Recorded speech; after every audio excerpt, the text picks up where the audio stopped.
அஸ்ஸலாமு அலைக்கும் வீவர்ஸ். இப்போ நம்ம இந்த இலங்கையில் வெள்ள பிரச்சனைகள் அதிகமாக நிறைவேற்றது. அதில் போக்குவரத்து பிரச்சனைகள் பாதிப்படைந்தமை. அந்த போக்குவரத்து பிரச்சனையை அரசாங்கம் சரி செய்யும் என்று எல்லாருக்கும் தெரியும். மக்கள் போக்குவரத்துக்கு கொஞ்சம் கஷ்டத்தில் இருக்கிறாங்க. இன்னொரு பக்கம் உலக அடிப்படையில் பார்க்கறதுக்கு லெபனான், சிரியா, பாலஸ்தீன் 3 நாடுகளையுமே கைவசம் வைத்து இருக்கிறது இஸ்ரேல்.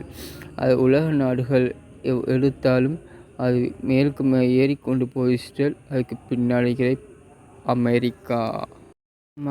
ஸ்ரீலங்கைக்கு அரசாங்கம் அனுரகுமார ஜாதி மனம் பார்க்காமல் அவர்கள் கட்சியை கொண்டு போகும் அழகை மக்களுக்கு ஏற்கை கொடுத்துகிறது. திருப்பி அவரை ஜனாதிபதியாக இலங்கை அரசாங்கமாக முடிவு பண்ண மக்கள் முடிவு பண்ணினாலும் பண்ணுவார்கள் என்று தான் இருக்கிறது.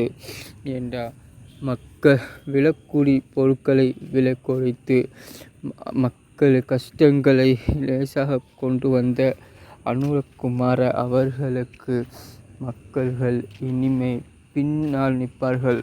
அவர்களுக்கு என்ன ஆபத்து வந்தாலும் இலங்கை மக்கள் விட்டு கொடுக்க மாட்டார்கள் என்பதை நான் பணிவோடு கேட்டுக்கொள்கிறேன்.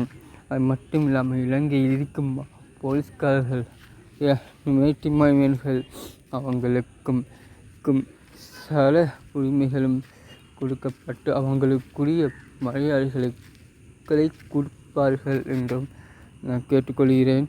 அது மட்டும் இல்லாமல் சிங்களவர்களை முஸ்லிம் தமிழர்களுக்கு ஆதரவாக மாறினதை காரணம் கோட்டாபயக்களை வெளியேற்ற முடிந்தது. அது முடியாமல் விட்டிருந்தால் இன்னமும் தமிழ் மொழி ஒன்று இலங்கையில் இருந்திக்குமா என்று தெரியவில்லை. அஸ்ஸலாமு அலைக்கும். நான் உங்கள் ஃபஸ்லோ.